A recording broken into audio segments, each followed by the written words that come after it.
नमस्कार, मैं हूं आपके साथ गौरव राजेंद्र और बड़ी खबर में आपके साथ लेकर हाजिर हूं। दिन की 4 बड़ी खबरों में से बात करेंगे पहली बड़ी खबर की, जिसमें कि चंडीगढ़ से खबर है, जहां पर पहली खबर विजय दिवस से जुड़ी हुई है, जहां देश समेत प्रदेश में विजय दिवस मनाया गया। दूसरी खबर कुरुक्षेत्र से है, जहां मंत्री देवेंद्र बबली ने विपक्ष को नसीहत देते हुए कहा कि विपक्ष अपनी चिंता करे, गठबंधन की नहीं। तीसरी खबर फरीदाबाद से है, जहां शिक्षकों की कमी को लेकर छात्रों ने मोर्चा खोल दिया है। चौथी खबर करनाल से है, जहां बेखौफ बदमाशों का आतंक देखने को मिला है। 4 बड़ी खबरें आपके सामने टेलीविजन स्क्रीन पर, जिसमें कि हम सिलसिलेवार तरीके से आपके सामने पहुंचाएंगे। पहली तस्वीर और खबर में देश ने किस तरीके से विजय दिवस मनाया है वो आप तक पहुंचाएंगे, और दूसरी खबर में बात करेंगे विपक्ष को मंत्री की 2 टूक किस तरीके से सुनाई है वो आपको यहां पर बतलाएंगे। तीसरी खबर में हम बात करेंगे टीचर की मांग को लेकर प्रदर्शन देखने को मिला है। सैकड़ों छात्र जो है सड़कों पर दिखाई दिए। और करनाल में चौथी खबर को लेकर हम बताएंगे कि किस तरीके से बेखौफ बदमाश जो है नजर आ रहे हैं। प्रशासन का कतई उनके अंदर भय व्याप्त नहीं है, डर उनको प्रशासन का नहीं नजर आ रहा है।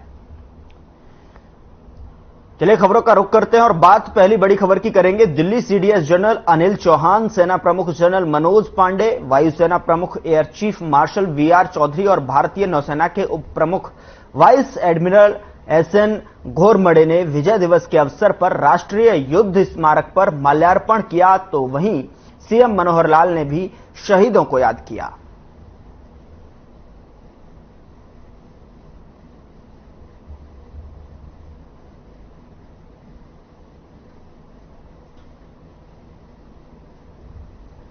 तो तस्वीर आपके सामने है, जहां पर आप देख सकते हैं राजनाथ सिंह ने भी माल्यार्पण करके शहीदों को याद किया। और अगर बात करें देश ने किस तरीके से विजय दिवस मनाया है, तो वो तस्वीरों में आप देख सकते हैं किस तरीके से जो है शहीदों को नमन किया गया है और याद किया गया है। तो उधर सीएम मनोहर लाल ने भी शहीदों को नमन किया और ट्वीट कर मां भारती के बारे में लिखा कि वीर सपूतों की गौरवगाथा सदैव गौरवान्वित करती रहेगी। उधर कुरुक्षेत्र में जिला स्तरीय जनप्रतिनिधि संवाद में पंचायत मंत्री ने शिरकत की और इस दौरान उन्होंने बीजेपी जसपा गठबंधन पर बयान दिया। साथ ही विपक्ष पर तंज कसते हुए कहा कि गठबंधन की नहीं, विपक्ष अपनी चिंता करे।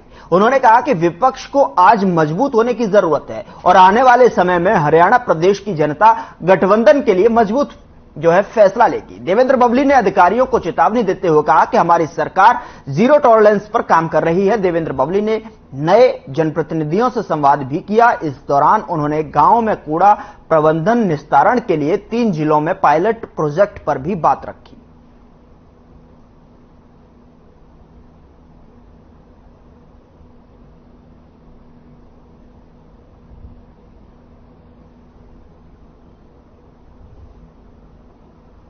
देखिए, ये हमारा प्रोग्राम जो जनप्रतिनिधि सम्मेलन और संवाद की लोगों से फीडबैक लेके और उस प्रोग्राम के आयोजन में आज मैं इस कुरुक्षेत्र जिले के प्रोग्राम में पहुंचा हूं और मैं सभी हमारे चुने प्रतिनिधियों को बधाई देना चाहूंगा।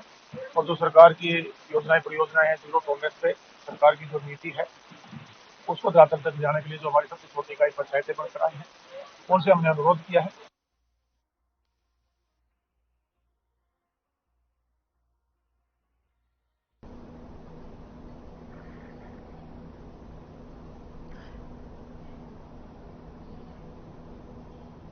इस पर बातचीत करने के लिए कांग्रेस प्रवक्ता बजरंग दास गर्ग हमारे साथ फोनलाइन पर जुड़ चुके हैं। स्वागत है सर। और सबसे पहले मैं आपसे जानना चाहूंगा कि जिस तरीके से जो है ये जनसंवाद जो है सामने आया, उसमें जो है खरी खोटी सुनाई गई है, और आप क्या कहना चाहेंगे, आपकी प्रतिक्रिया क्या है?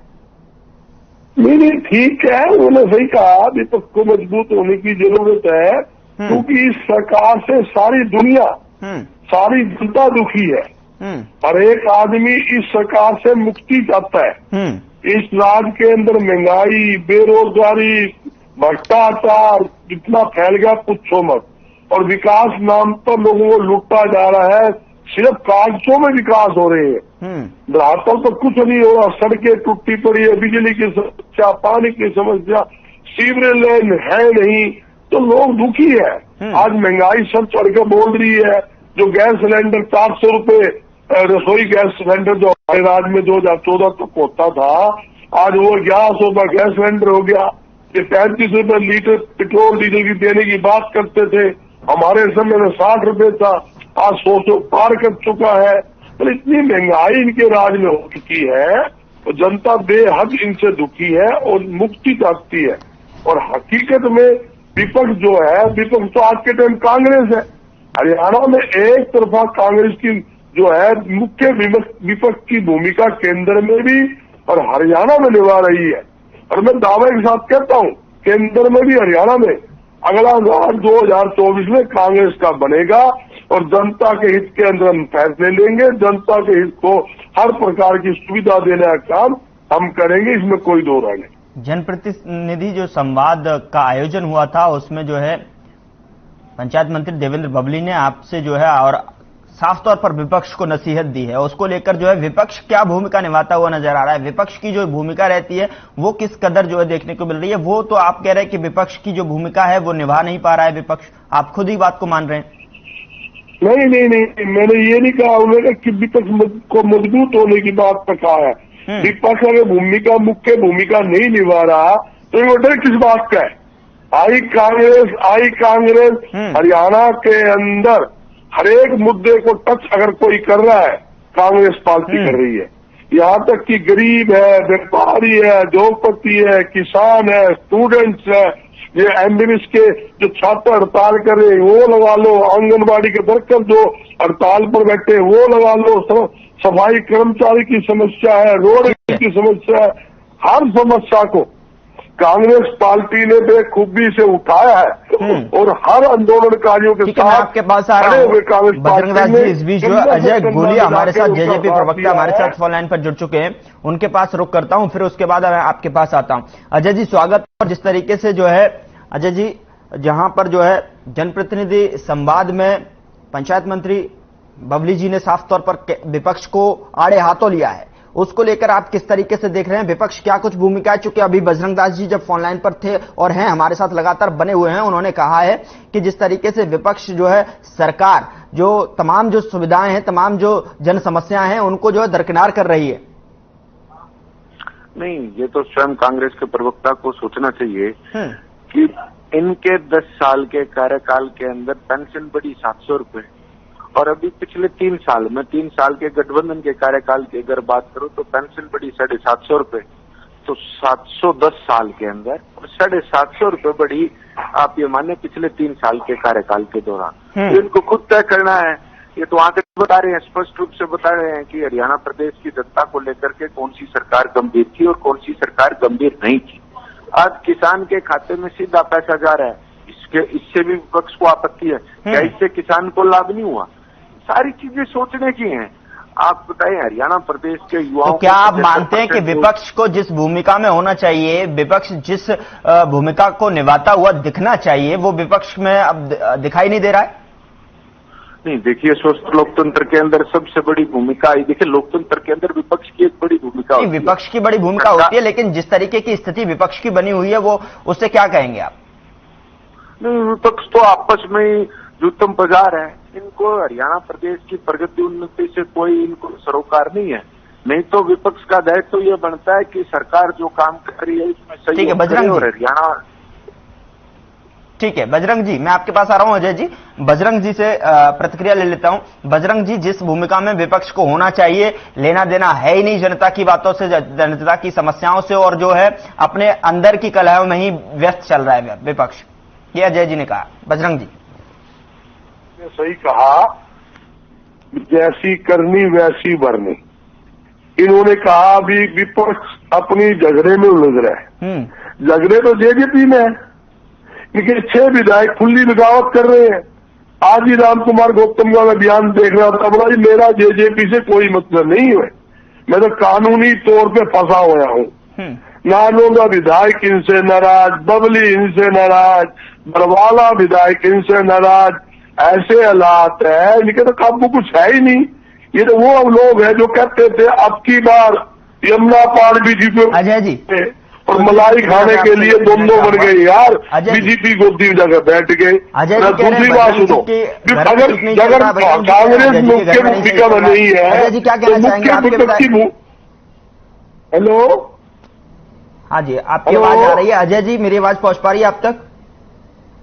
हेलो, मैं ये कहा चाहता हूँ, अगर कांग्रेस मुख्य भूमिका में नहीं है और अपनी जुम्मेवारी नहीं निभा रही तो जेजेपी पार्टी को अपनी भूमिका निभा रही है।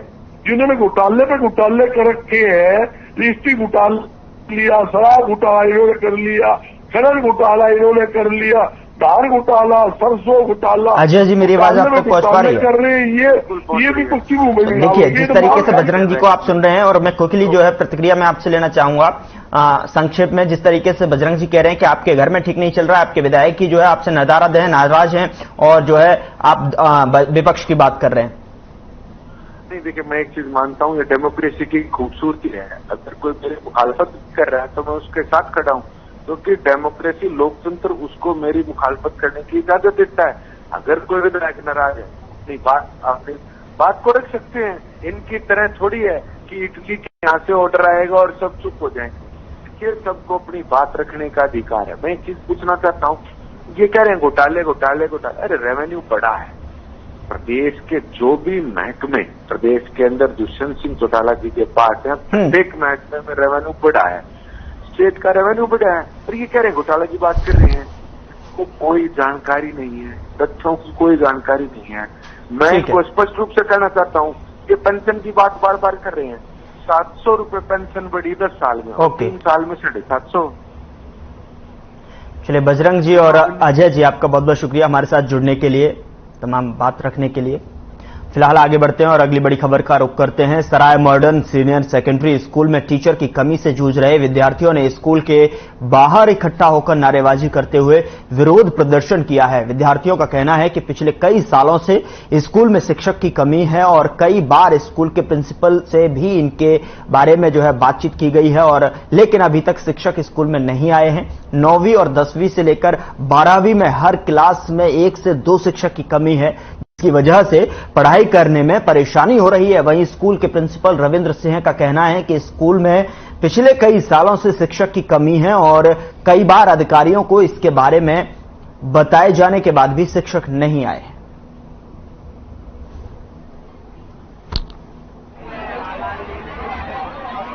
सर, विद्यालय में अध्यापकों की शुरू से ही कमी है। जो 3 महीने हो गए आए हुए, और मैंने आते ही पहले उपायुक्त महोदय से भी निवेदन किया था और उनको हमने लेटर भी दिया। डीओ मैडम को भी हम अवगत करा चुके हैं, उच्च अधिकारियों को भी हमने स्टेटस भेज दिया है। अब पहले से भी टीचर और भी कम हो गए हैं। कुछ टीचर सेंटा में चले गए हैं और कुछ गेस्टों का ट्रांसफर हुआ तो गेस्ट आए नहीं हमारे पास।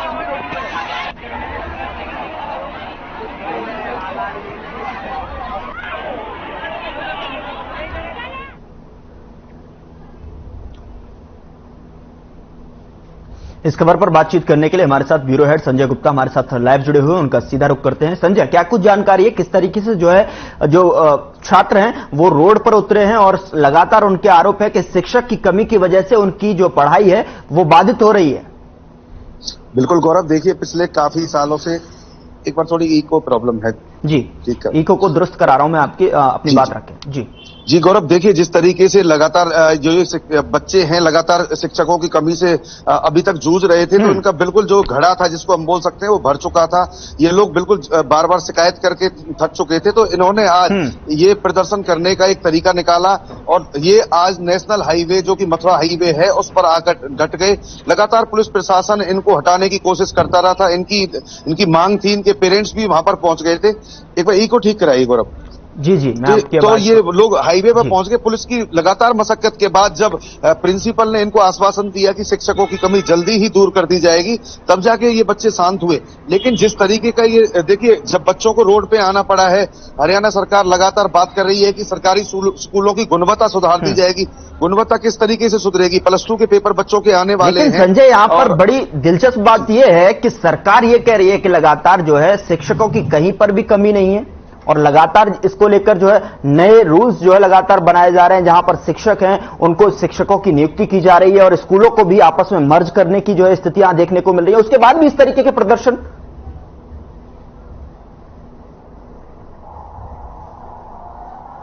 की वजह से ग्रामीणों ने स्कूल के गेट पर ताला लगा दिया और बार बार जो सरकार है, सरकार के जो मिनिस्टर हैं वो लगातार ये दावे कर रहे हैं कि शिक्षकों की कमी नहीं है। बावजूद इसके ये देखिए फरीदाबाद कोई ग्रामीण नस्ल का इलाका नहीं है, दूर दराज का इलाका नहीं है, ये बिल्कुल प्रॉपर एक स्मार्ट सिटी के रूप में फरीदाबाद है। और फरीदाबाद शहर की ये घटना है जहाँ पे बच्चे शिक्षकों की कमी की वजह से रोड पे आ जाते हैं। तो सरकार के वादे कहाँ गए, ये सहज समझने की बात है। इसी गेस्ट टीचरों का जैसा प्रिंसिपल ने कहा, गेस्ट टीचर यहाँ से ट्रांसफर होके गए, उसके बाद वापस नहीं आए, मतलब ट्रांसफर उनकी जगह पे किसी की नियुक्ति नहीं की गई। तो बच्चों की पढ़ाई कैसे पूरी होगी, कैसे नौनिहाल ये आगे जाके देश हरियाणा का भविष्य संभाल पाएंगे जी। लेकिन संजय यहाँ पर जो है आरोप जो है एक के बाद एक बदलते जाते हैं, ऊपर से ऊपर अपने मतलब कहते हैं कि अपने जो ठिगरा को दूसरे के सर पर जो ठिगरा फोड़ने का काम किया जा रहा है। बच्चे छात्र जो है आरोप लगा रहे हैं कि हम लगातार शिकायत कर रहे हैं, प्रिंसिपल से बातचीत की गई है, प्रिंसिपल ये आरोप लगा रहे हैं कि हमने अधिकारियों से बात की गई है, उसके बावजूद भी जो है शिक्षकों की नियुक्ति नहीं की जा रही है। बिल्कुल देखिए, ये ठिगरा फोड़ने का सिलसिला लगातार पहले भी चलता रहा है और आगे भी चलता रहेगा। लेकिन बात सरकार की जो वो है, हम बात कहें कि जो उनकी जवान वाली बात है, वो लोग जो जवान से कहते हैं, सार्वजनिक मंचों से कहते हैं, बावजूद शिक्षकों की कमी की वजह से इस तरीके का मामले जब सामने आ रहे हैं तो ये सहज ही समझने की बात है कि सरकार का विश्वास कितना जो ये अधिकारी कहते हैं कि हमने ऊपर सूचना दे दी है कि शिक्षकों की कमी है, इको प्रॉब्लम कर रही है जी। तो ये देखिए शिक्षकों की कमी जो वो मंत्री कहते हैं कि कमी नहीं है और जो धरातल पर आकर स्थिति देखी जाती है तो शिक्षकों की लगातार कमी बच्चे महसूस कर रहे हैं, जिसके चलते उनकी पढ़ाई प्रभावित हो रही है और वो सड़क पे खड़े होने के लिए, प्रदर्शन करने के लिए मजबूर हो गए हैं। लेकिन सरकार की तरफ से ये भी कहा जाता है कि पढ़ेगा इंडिया तभी तो बढ़ेगा इंडिया, लेकिन जब यहां पर पढ़ने के लिए छात्र जो है स्कूल और जो है अपने कॉलेजों की तरफ जाते हैं, वहां पर शिक्षक ही नहीं होते हैं। आखिरकार किस तरीके से पढ़ेगा इंडिया और किस तरीके से बढ़ेगा इंडिया? देखिए बिल्कुल ठीक कह रहे हैं गौरव, लेकिन जिस तरीके के मामला ही अब सामने आया है, अब पढ़ाई की बातें तो बड़ी बड़ी होती हैं जी। प्राइवेट संस्थानों में बच्चे पढ़ने के लिए मजबूर होते हैं, उनको ट्यूशन पढ़ने के लिए मजबूर किया जाता है। जब शिक्षक नहीं होंगे तो किस तरीके से बच्चे पढ़ पाएंगे, ये सहज ही समझने की बात है। सरकार जल्दी से जल्दी टीचरों की नियुक्ति करे जिससे कि इन बच्चों की पढ़ाई प्रभावित ना हो। इस तरीके के प्रयास लगातार कहे ना, कथनी और करनी में फर्क नहीं होना चाहिए, तभी जाके इन नौनिहालों का भविष्य बन सकेगा। क्या संजय जो है छात्रों की तरफ से कोई ज्ञापन या फिर जो है अधिकारी के समक्ष जो है ये मामला रखा गया, क्या इस पर जो है पूरी तरीके से जो है स्कूल प्रशासन की तरफ से क्या रिएक्ट आया है? देखिए आज हरियाणा सरकार की सीआईडी फेल हो गई, जैसे ही संजय मैं आपको रोकना चाहूंगा। इस बीच जो है नीरज शर्मा जी कांग्रेस विधायक हमारे साथ फोन लाइन पर जुड़ चुके हैं। नीरज जी स्वागत है आपका, और स्वागत के साथ साथ बिना लाग लपेट के जो है सवाल पूछूंगा कि जिस तरीके से शिक्षकों को लेकर जो है बच्चे परेशान है, पढ़ाई नहीं हो पा रही है, आखिरकार उनके भविष्य के साथ क्यों खिलवाड़ किया जा रहा है? नीरज जी, नीरज हमारे साथ जुड़े हुए हैं नीरज जी, और विधायक हैं कांग्रेस से, फोन लाइन पर हैं। अभी मेरी आवाज वहां तक नहीं पहुंच पाई थी, लगता है कि अब मेरी आवाज जो है स्पष्ट तरीके से विधायक जी तक पहुंच रही होगी। विधायक जी यहाँ पर जो है शिक्षक की नियुक्ति नहीं हो पा रही है, बच्चों के भविष्य के साथ और उनकी पढ़ाई के साथ खिलवाड़ किया जा रहा है। देखिए स्कूलों के अंदर शिक्षकों की इतनी कमी है, हम लोग बयान नहीं कर सकते। इसको लेके हम पीछे में पत्र भी लिखे और अपने एजुकेशन मिनिस्टर साहब से मिले भी, विधानसभा में भी कई बार चर्चा हुई है, क्योंकि पिछले कई वर्षों से भर्ती तो हो नहीं पा रही है। एग्जाम होते हैं वो हर बार पेपर लीक हो जाते हैं। आज एवरेज सरकारी स्कूल में आप कहीं भी चले जाओ, जो बच्चों की स्ट्रेंथ है एवरेज 70 से 80 और किसी किसी स्कूल में तो 100 बच्चों के ऊपर एक एक टीचर है। और मैं समझता हूँ कि इतने ज्यादा बच्चों पे अगर जो एक टीचर होगा तो बच्चों की पढ़ाई की गुणवत्ता पे बहुत ज्यादा फर्क पड़ेगा इस बात का। आपने कहा कि इसकी बात आगे रखी गई है, लेकिन प्रिंसिपल भी है, कॉलेज प्रशासन भी और स्कूल प्रशासन भी ये कह रहा है बार बार जो है हमने बात रखी है, नियुक्ति क्यों नहीं की जा रही है, क्यों देरी की जा रही है, और छात्रों को जो है स्कूल क्लासेस से निकलकर रोड पर बैठना पड़ रहा है, रोड पर आना पड़ रहा है। हाँ, ये बहुत दुर्भाग्य की बात है। फरीदाबाद में शायद पिछला विधानसभा या तिगाम विधानसभा के अंदर ऐसा वाकया हुआ था पीछे, और शिक्षकों की कमी है, सरकार को अविलंब भर्ती करना चाहिए, मेरा ये मानना है। तो इसके भर्ती तो सरकार ही क्या करेगी। आपकी तरफ से इसके लिए आवाज उठाई जाएगी? क्या सरकार के समक्ष जो है इस मुद्दे को रखा जाएगा कि जल्द से जल्द शिक्षक जो है बहाली हो, उसमें जो है जहां पर भी देखने को मिल रही है, जब बच्चे और कहते हैं कि इंडिया का भविष्य जो रोड पर आकर बैठेगा तो किस तरीके से बढ़ेगा इंडिया? किस तरीके से जब आप अपने विधायकी का रोल निभा पाएंगे, क्या कब तक जो है देखने को मिलेगा यहाँ? देखिए, ऑलरेडी पिछले सत्रों में भी ये बात रखी है और अब शीतकालीन सत्र आ रहा है, इसमें भी इस बात को जरूर रखा जाएगा। बाकी निर्णय तो सरकार ने लेना है, कार्य सरकार ने करना है। हम लोग एज ए विपक्ष उसकी आवाज को उठा सकते हैं, सरकार को समस्या बता सकते हैं और उसका समाधान करना तो सरकार का नैतिक दायित्व है, मेरा ऐसा मानना है। नीरज जी, आपने पिछले भी कई बार जो है हमने देखा है कि आपने कई बार जो है मुद्दों को लेकर आवाज उठाई है, तमाम तरीके से नए हथकंडे के साथ में आवाज उठाई है, आपने नए प्रयास किए हैं, चाहे वो बिना चप्पल बिना कपड़ों की जिस तरीके से प्रदर्शन आपने किया था आवाज उठाने के लिए, उस पर कार्रवाई भी देखने को ली और जो है वहां पर कार्य भी पूरे हुए। क्या इस मुद्दे को लेकर, क्योंकि ये गंभीर मुद्दा है तो और बच्चों का भविष्य खिलवाड़ हो रहा है, तो उसको लेकर भी आप आवाज उठाते हुए दिखाई देंगे क्या? बिल्कुल बिल्कुल उठाएंगे साहब, बिल्कुल आवाज उठाएंगे। चलिए, बहुत बहुत शुक्रिया हमारे साथ जुड़ने के लिए, समय निकालने के लिए नीरज जी।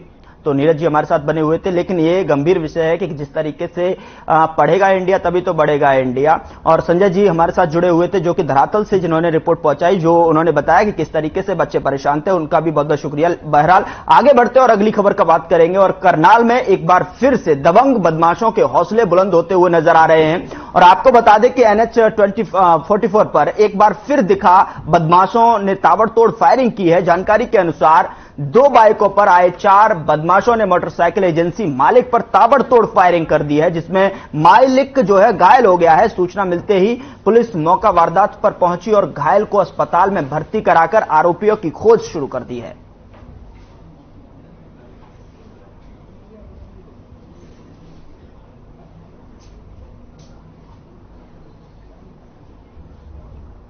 फिलहाल बुलेटिन में इतना ही। नमस्कार।